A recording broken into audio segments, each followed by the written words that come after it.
Je suis fier de le nommer prince de Galles, du pays de Galles, dont j'ai eu l'immense privilège de porter le titre. Un événement vient de se produire à Buckingham Palace que personne, ni la presse, ni le Parlement, ni même les correspondants royaux les plus chevronnés, n'avaient vu venir.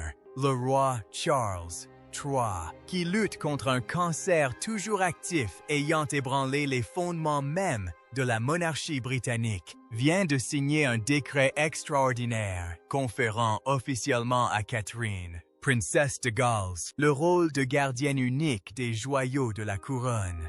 Pas de garde partagée, pas d'accès cérémoniel, mais une gardienne unique. Les joyaux de la couronne, 23 578 pierres précieuses, dont la somptueuse couronne impériale, sertie de 2868 diamants, les légendaires diamants Cullinan, la couronne historique de Saint-Édouard, des globes, des sceptres et des insignes royaux d'une valeur inestimable datant de 1660 et 1 sont désormais officiellement entre les mains de Catherine. Et le moment choisi pour cela rend les choses particulièrement intéressantes. Restez avec nous, car après avoir vu cette vidéo, vous ne regarderez plus jamais la famille royale britannique de la même façon. La santé du roi, l'horloge que personne n'ignore. Commençons par le fondement indéniable de tout ce qui se passe actuellement au sein du palais. Le roi Charles III est malade. Pas d'une manière vague et superficielle, du genre « il vieillit ».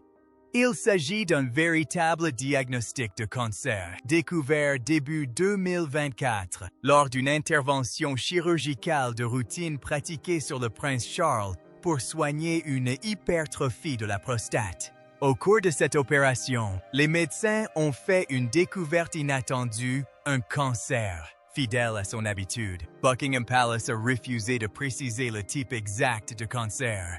Ce qu'ils ont confirmé, c'est qu'il ne s'agissait pas d'un cancer de la prostate, ce qui signifie qu'on a découvert autre chose, quelque chose de distinct, quelque chose qui a contraint le roi du Royaume-Uni à se retirer presque immédiatement de ses fonctions publiques. Pendant des mois, le monde a retenu son souffle. Puis, en décembre 2025, un message vidéo a été diffusé par Charles sur Channel 4 dans le cadre de l'émission Stand Up to Cancer. Dans ce discours, le roi déclara « Et je tiens à ce que vous écoutiez attentivement ces mots. Grâce à un diagnostic précoce, une intervention efficace et le respect des prescriptions médicales, mon propre traitement contre le cancer pourra être allégé dès l'année prochaine. » Le monde laissa échapper un léger soupir de soulagement. Mais voici la phrase cruciale que la plupart des gros titres ont passé sous silence. Allégé et non terminé. Son traitement est allégé, non terminé, non guéri, non achevé. Son cancer, selon des sources proches du palais, n'est pas en rémission complète. Cette distinction, cette nuance cruciale et délicate, s'est glissée dans les communiqués royaux où des initiés ont décrit la santé du roi comme étant, j'ai cité, précaire. Posez-vous maintenant cette question. Si vous êtes un roi dont la santé est précaire, que faites-vous? Vous protégez la couronne, la transmission du pouvoir. Personne n'a vraiment compris. Revenons un instant en arrière, car l'annonce concernant les joyaux de la couronne ne s'est pas faite de manière isolée. Il s'agit du dernier épisode, et peut-être du plus spectaculaire, d'une série de transferts de pouvoir extraordinaires que le roi Charles a mené discrètement, puis de plus en plus ouvertement. Voici ce que la plupart des gens ont manqué. En juin 2025, dans ce que le journaliste royal Richard Palmer a qualifié de l'une des décisions constitutionnelles les plus importantes du règne actuel, le roi Charles a officiellement invité le prince William et la princesse Catherine à devenir mandataires royaux à compter du printemps 2026. Pour ceux qui l'ignorent, et la plupart des gens hors du Royaume-Uni l'ignorent, permettez-moi d'expliquer à quel point c'est un document exceptionnel. Un mandat royal est ce que la monarchie britannique considère comme la référence absolue en matière d'approbation. C'est le sceau officiel de la couronne. Depuis son accession au trône en 2022, le roi Charles décide lui-même quelles entreprises reçoivent cet honneur. Lui et la reine Camilla seulement, personne d'autre. Jusqu'à présent, en confiant ce rôle à William et Catherine, Charles a accompli un acte inédit pour un monarque de mémoire d'homme, leur conférer un véritable pouvoir monarchique avant l'heure. Et Catherine, elle n'a pas seulement reçu un nouveau rôle, elle est entrée dans l'histoire. Catherine, princesse de Galles, est devenue la première princesse de Galles à octroyer des mandats royaux depuis 116 ans. La dernière, la reine Mary, et elle détenait ce titre avant 1910. Même la princesse Diana, la princesse de Galles, la plus aimée de mémoire moderne, n'a jamais eu ce pouvoir. Réfléchissez-y. Même pas Diana. Mais attendez, si vous pensez que c'est significatif, sachez que la suite a provoqué un véritable séisme au sein de la famille royale. Avant d'aller plus loin, j'aimerais vous poser une question directe. Pensez-vous que le roi Charles se prépare à abdiquer? Définitivement, peut-être. Répondez dès maintenant dans les commentaires. Oui, non ou pas encore. Car ce que nous allons vous révéler influencera votre réponse à cette question. Les diadèmes, les bijoux et le message qu'ils véhiculent. Dans le monde de la monarchie, le symbolisme est primordial. Chaque bijou choisi, chaque diadème posé sur une tête, chaque parure exposée en public porte un message. Les membres de la famille royale le savent. Leurs habilleurs le savent. Leurs équipes de communication le savent. Rien n'est dû au hasard. Aussi, lorsque la princesse de Galles est apparue au banquet d'État allemand au château de Windsor, le 3 décembre 2025, coiffée d'un diadème qui n'avait pas été vu en public depuis 20 ans, un diadème jusque-là réservé aux reines et non aux reines en devenir. Les spécialistes de la monarchie ont été stupéfaits. Catherine portait le diadème indien, l'une des pièces les plus importantes de la collection royale sur le plan historique. Ce diadème est profondément ancré dans l'histoire de la famille royale britannique. Il était l'un des diadèmes préférés de la reine-mère Élisabeth. Après le décès de cette dernière, la reine Élisabeth II ne l'a porté qu'une seule fois, lors d'un banquet à Malte en novembre 2005. Le document fut ensuite remisé dans les archives pendant 20 ans, jusqu'à l'arrivée de Catherine. Les sources royales n'ont pas caché la signification de ce choix. Une source a déclaré à Us Weekly à l'époque: « Le message qu'ils envoient est que la monarchie se porte bien, quoi qu'il arrive au roi. » Quoi qu'il arrive au roi. Cette phrase mérite à elle seule qu'on s'y attarde. Et il est impossible d'ignorer la tendance générale. Ces dernières années, Catherine a porté, de manière constante, délibérée et avec l'autorisation formelle du palais, des pièces de la collection de la couronne jamais portées auparavant par une personne de son rang, des diadèmes traditionnellement réservés aux reines et des colliers empruntés à la collection personnelle de la reine, des broches chargées d'histoire royale. Catherine, experte en joaillerie royale et blogueuse pour The Court Jeweler, a souligné qu'au cours des 15 dernières années, elle s'est forgée une réputation incontestable en insufflant une nouvelle vie aux joyaux de la couronne, donnant ainsi aux plus anciens et aux plus chargés d'histoire une allure jeune et contemporaine. Ce n'est pas de la vanité, c'est de la préparation. Les joyaux de la couronne eux-mêmes. Ce qu'elle protège désormais. Parlons des véritables enjeux, car beaucoup considèrent comme de jolis bibelots conservés sous vitrine pour les touristes.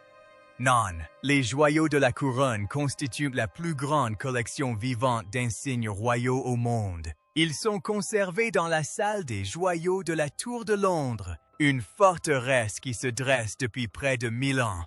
La collection compte plus de 23 578 pierres précieuses. Sa valeur monétaire est comme si c'était littéralement inestimable. Parmi les pièces les plus importantes figure la couronne impériale d'État, la couronne portée par le monarque après la cérémonie du couronnement lors de sa sortie de l'abbaye de Westminster. Il renferme 868 diamants, 273 perles, 17 saphirs, 11 émeraudes et 5 rubis. On y trouve le légendaire diamant Cullinan II, taillé dans le plus gros diamant brut de qualité jamais découvert. Sont également sertis le rubis du prince noir, un spinel rouge de 170 carats, dont l'histoire remonte au XIVe siècle, et le saphir Stuart, lié au roi Charles II lui-même.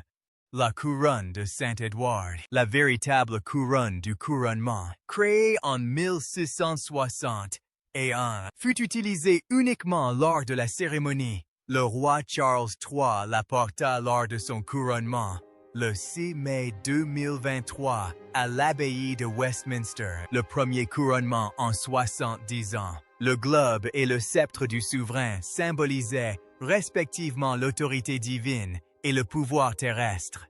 Le sceptre renferme le Cullinan Ier, également connu sous le nom de Grande Étoile d'Afrique, le plus gros diamant incolore taillé au monde, d'un poids de 530 carats. On y trouve également le Koh-i-Noor, l'une des pierres les plus controversées de la collection, originaire d'Inde, et dont l'histoire est intimement liée aux empires et aux conquêtes. En janvier 2026, 3 nouveaux joyaux de cette collection inestimable ont été présentés pour la première fois à l'exposition des joyaux de la couronne à la Tour de Londres, gérée par Historic Royal Palaces et intégrée à la collection de vêtements de cérémonie royaux. Ce ne sont pas de simples trésors. Ils incarnent physiquement la légitimité, l'autorité et la continuité de la couronne britannique. Quiconque les garde protège quelque chose de bien plus précieux que des diamants. Et maintenant, cette personne, c'est Catherine. Les rumeurs d'abdication se font de plus en plus insistantes. C'est à ce moment précis que la situation devient délicate pour le palais et qu'il faut faire la part des choses entre ce qui est confirmé et ce qui se murmure. Qu'est-ce qui est confirmé? La santé du roi Charles demeure une préoccupation majeure. Son cancer est traité, mais pas guéri. Des conseillers du palais ont publiquement reconnu que William et Kate ont été, j'ai cité, promus rapidement à des rôles normalement réservés au trône. Que se murmure-t-on?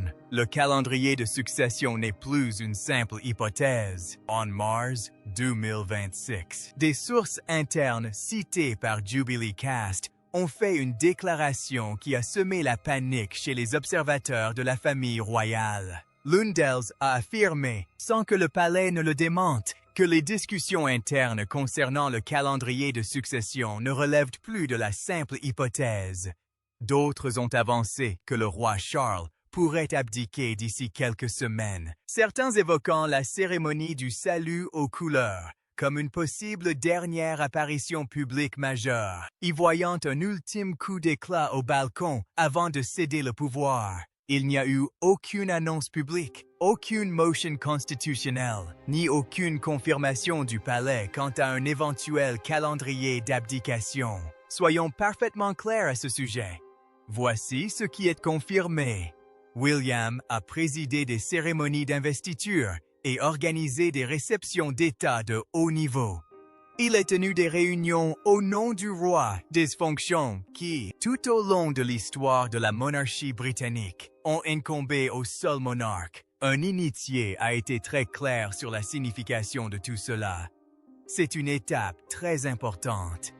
Cela confère à William et Kate un véritable pouvoir monarchique plus tôt que prévu et indique qu'ils sont pressentis pour accéder au trône. Or, Catherine étant désormais nommée unique gardienne des joyaux de la couronne, objets les plus symboliquement puissants de toute la tradition royale britannique, une question se pose, celle que tout le monde se pose déjà en privé au sein de la famille royale. Le roi Charles s'apprête-t-il à céder la couronne? Un instant de réflexion. Et pensez-y, les joyaux de la couronne existent sous leur forme actuelle depuis 1661. Ils ont survécu à la guerre civile anglaise. Elles ont survécu à 2 guerres mondiales. Elles ont été gardées par les monarques et leurs gardiens désignés pendant plus de 360 ans. Le roi Charles a désormais confié cette responsabilité à Catherine, une femme qui, il y a 10 ans encore, était parfois considérée comme une simple Kate Middleton du Berkshire. Qu'en pensez-vous quant à la vision du roi Charles sur l'avenir de la monarchie? Exprimez-vous dans les commentaires. Votre avis nous intéresse vraiment. Le parcours remarquable de Catherine et les raisons de sa détermination. Parlons un instant de Catherine elle-même, car le récit qui la présente comme une princesse malgré elle, ayant accédé à la grandeur par hasard, est une simplification excessive. Et il est de plus en plus, est indéniablement erroné. Catherine Elizabeth Middleton est née le 9 janvier 1904-22 à Reading, dans le Berkshire. Avant de devenir princesse de Galles, elle avait déjà fait preuve d'une éthique de travail et d'un sens du devoir que même ses plus farouches détracteurs ne pouvaient nier. Avant son mariage avec William en 2011, elle participait activement à la gestion de l'entreprise familiale, spécialisée dans les articles de fête, non pas comme une figure de proue, mais comme une véritable collaboratrice. Sa mère, Carol Middleton, a témoigné publiquement de la façon dont Catherine a créé des gammes de produits entières et géré elle-même la production des catalogues. Puis est arrivé le diagnostic de cancer. En janvier 2024, Catherine a subi une intervention chirurgicale abdominale dont la nature exacte est restée secrète. Ce n'est qu'en mars 2024 qu'elle a révélé, dans un message vidéo très personnel qui a ému le monde entier, qu'elle était atteinte d'un cancer. Elle suivait alors une chimiothérapie préventive. Pendant des mois, le pays et le monde entier ont suivi son retour dans l'attente. Elle est revenue discrètement, avec courage et détermination. Fin 2024, elle était de nouveau sous les feux des projecteurs. En 2025, sa maladie a été déclarée en rémission et elle n'a pas ralenti la cadence. Elle a participé à d'importants événements d'État. Elle a prononcé son premier discours majeur en plus de 2 ans lors du Future Workforce Summit à Londres en novembre 2025. Elle portait des diadèmes dignes d'une reine. Elle se tenait aux côtés d'un roi visiblement malade lors d'événements où le symbolisme de la continuité était frappant. Le commentateur royal Richard Fitzwilliams, s'exprimant auprès de GB News, a décrit Catherine comme la clé de voûte de la famille royale, alors qu'elle s'apprêtait à reprendre un rythme effréné début 2026. Il a ajouté, elle est extrêmement populaire. Elle a une influence considérable. C'est une icône qui contribue à la création et au lancement de marques. Elle est désormais la gardienne des symboles les plus puissants de l'histoire millénaire de la couronne britannique. Que signifie réellement le titre de gardienne des âmes? Le mot « âme » dans cette annonce revêt une importance considérable. Analysons sa signification concrète d'un point de vue constitutionnel, symbolique et pratique. Les joyaux de la couronne sont officiellement confiés à la garde du monarque régnant et gérés au quotidien par Historic Royal Palaces, l'organisme caritatif indépendant qui gère la Tour de Londres et d'autres sites royaux. La salle des joyaux de la couronne, à la Tour de Londres, est conservée depuis le XVIIe siècle. Elle est gardée par les Yeoman Warders, les célèbres nourrisseurs d'abeilles, et protégée par certains des systèmes de sécurité les plus sophistiqués au monde. Toutefois, la tutelle symbolique, l'autorité constitutionnelle sur ces objets, le droit de déterminer quand et comment ils sont utilisés, qui les porte et lors de quelles cérémonies ils apparaissent, appartiennent au monarque. En désignant Catherine gardienne de l'âme, le roi Charles ne se contente pas de lui accorder un accès symbolique à des objets précieux dans une tour. Il place entre ses mains la mémoire institutionnelle et la continuité matérielle de la couronne. Fort de son autorité légale, il affirme que lors de la transition monarchique, ses valeurs lui appartiendront et ne seront pas éclipsées. C'est un acte de confiance extraordinaire et compte tenu du perfectionnisme reconnu de Charles à l'égard de l'institution qu'il a préparée à diriger durant ses 77 années de vie, il ne s'agit pas d'un acte qu'il aurait pris à la légère. Le fait qu'il s'agisse d'une tutelle d'âme, non partagée avec William, non partagée avec Camilla, non répartie entre les membres les plus importants de la famille royale, témoigne de quelque chose de plus profond que le simple protocole. Cela soulève la question de la succession, car les joyaux de la couronne ne reviennent pas seulement au monarque suivant, mais aussi à la reine suivante. Et Catherine sera reine. Permettez-moi de vous poser une question qui revient de plus en plus souvent dans les commentaires des articles sur la famille royale sur Internet. Catherine n'exerce-t-elle pas déjà les fonctions de reine de facto du Royaume-Uni en dehors de son titre officiel? Car, si l'on considère tous les éléments, les diadèmes, les mandats royaux, la gestion des joyaux de la couronne, les apparitions au banquet d'État, les engagements en solo, l'autorité publique, le constat est sans appel. N'hésitez pas à partager votre avis ci-dessous. Et si vous regardez cette vidéo pour la première fois, assurez-vous d'être abonné, car la suite va véritablement changer votre vision de la monarchie. Les mécanismes constitutionnels. Comment ça marche? Certains d'entre vous se demanderont, un roi peut-il faire cela? Le roi Charles peut-il simplement signer un décret et confier la tutelle d'objets aussi précieux à une personne qui n'est pas encore reine? La réponse est oui.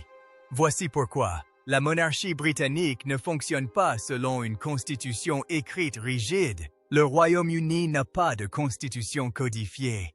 Mais cela repose sur des siècles de conventions, de précédents et sur la prérogative royale. La prérogative royale confère au souverain des pouvoirs extraordinaires, notamment en matière de biens de la couronne et d'objets cérémoniels royaux, sans qu'il soit nécessaire d'obtenir l'approbation du Parlement. L'action de Charles relève de cette prérogative.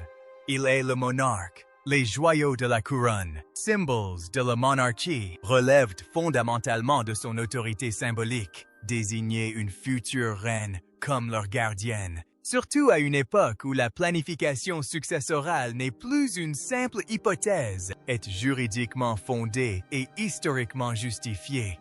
Ce qui rend cette situation inhabituelle, ce qui lui confère le caractère urgent de la chose, c'est sa rapidité et sa formalité. Généralement, ce genre de passation de pouvoir symbolique se fait progressivement, discrètement, sur plusieurs années. Le fait qu'elle ait été formalisée par un décret signé, plutôt que de rester un simple accord informel, indique que quelqu'un, au sein de l'appareil juridique du palais, a jugé important de lui donner un caractère juridique contraignant, plutôt que de la laisser simplement sous-entendue. Ce n'est pas le comportement d'une monarchie qui poursuit ses activités comme à l'accoutumée. C'est le comportement d'une monarchie qui se prépare à une transition, le poids de l'histoire. Gardien de la couronne à travers l'histoire. Pour bien comprendre l'action du roi Charles, il faut saisir la signification historique des joyaux de la couronne. Les joyaux originaux de la couronne anglaise, dont certains remontaient au couronnement du roi Edgar en 973, furent détruits par Oliver Cromwell en 1649.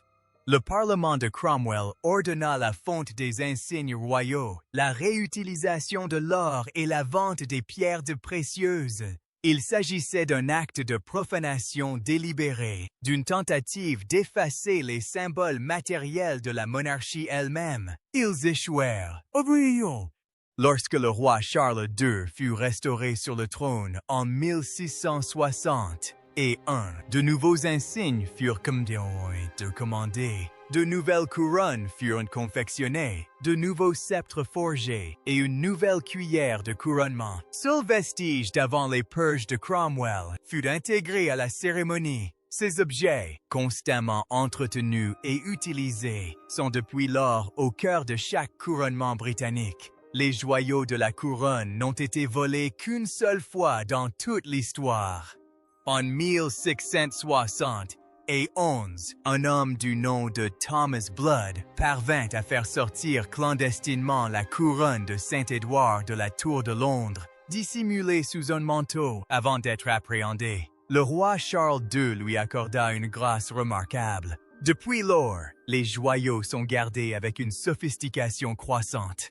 La joaillerie actuelle a fait l'objet d'une importante rénovation, achevée aux alentours du couronnement de Charles III en 2023, avec l'ouverture d'un tout nouvel espace d'exposition qui a suscité un intérêt public sans précédent. Mais à travers tout cela, à travers les guerres, les troubles civils, la chute des empires et l'avènement des républiques, les abdications et les assassinats et le plus long règne de l'histoire britannique, la garde symbolique des joyaux de la couronne s'est toujours transmise d'un souverain à l'autre.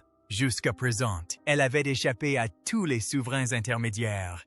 Le roi Charles vient de changer la donne. La question de Camilla et pourquoi elle est plus complexe qu'il n'y paraît. Il y a un aspect de cette histoire dont presque personne ne parle. La question de Camilla. Camilla, reine consort, puis reine, est l'épouse du prince Charles. Elle est l'actuelle reine. Si les joyaux de la couronne devaient être confiés à une femme de la famille royale pour en assurer la garde, le choix le plus évident et le plus traditionnel serait la reine en exercice. Et pourtant, c'est Catherine qui a reçu cette distinction.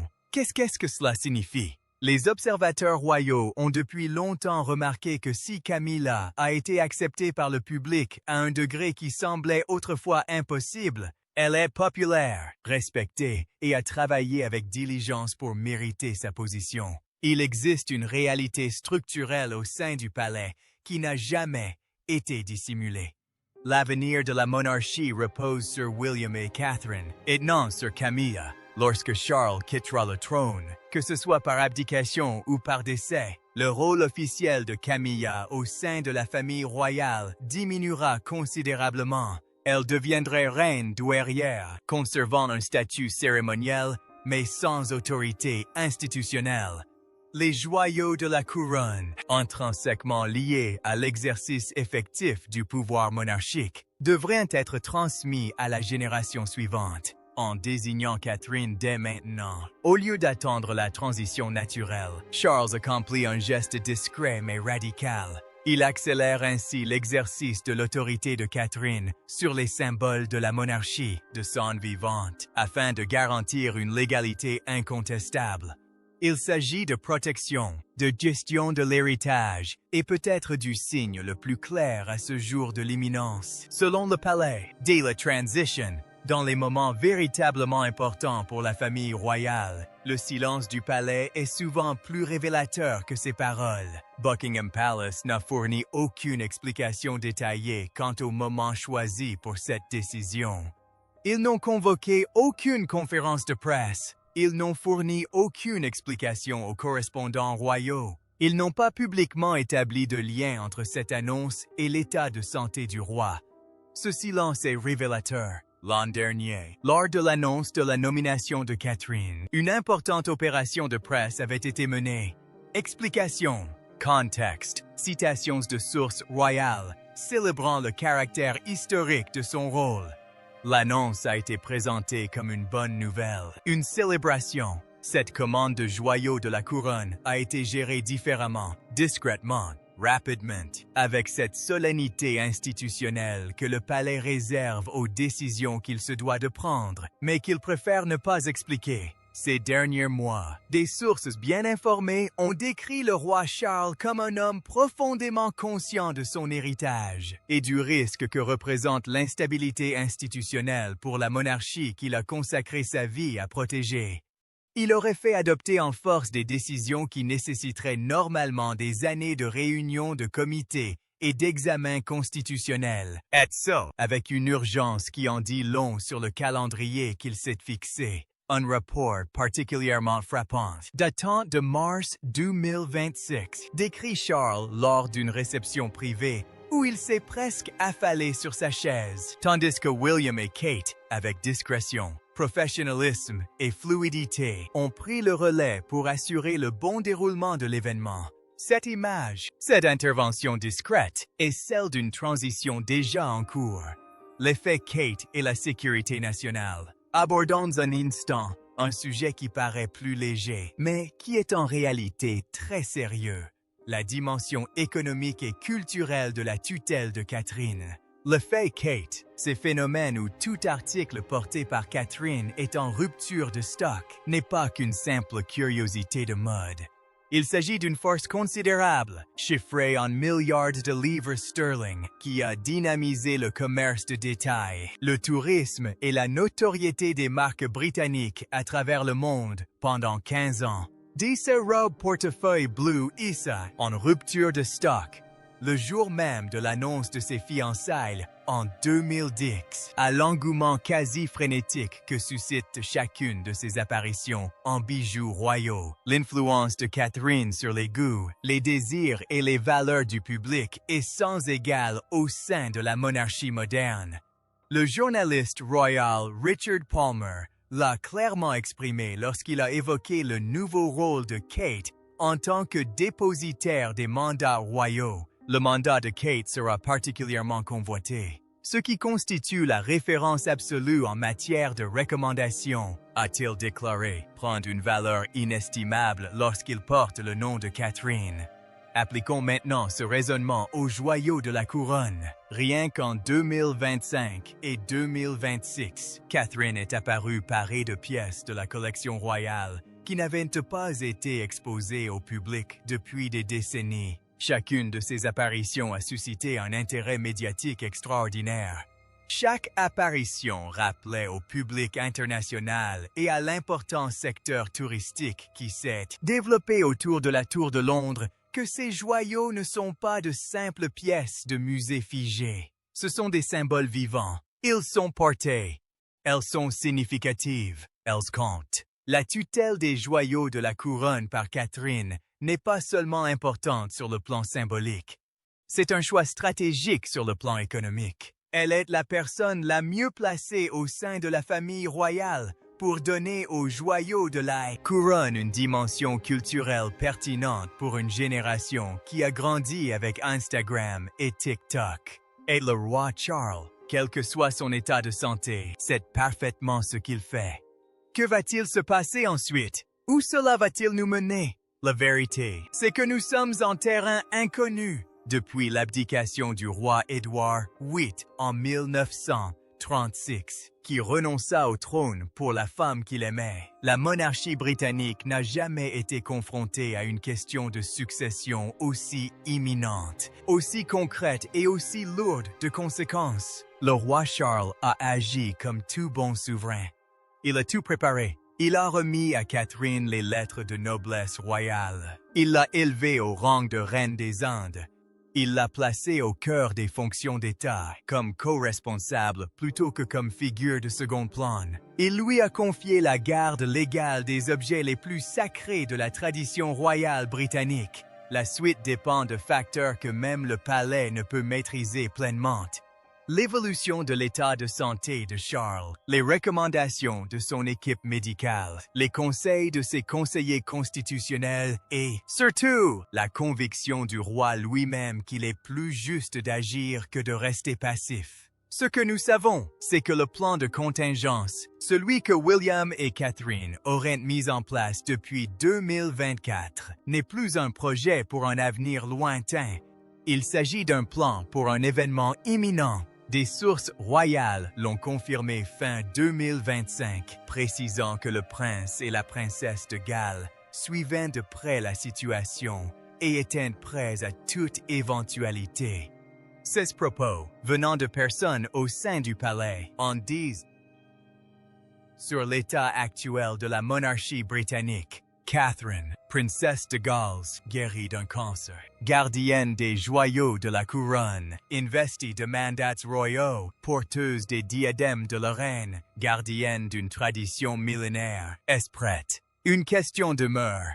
Voici ce que je voulais vous dire en conclusion. L'histoire se fait rarement connaître par elle-même. Elle ne publie pas de communiqué de presse.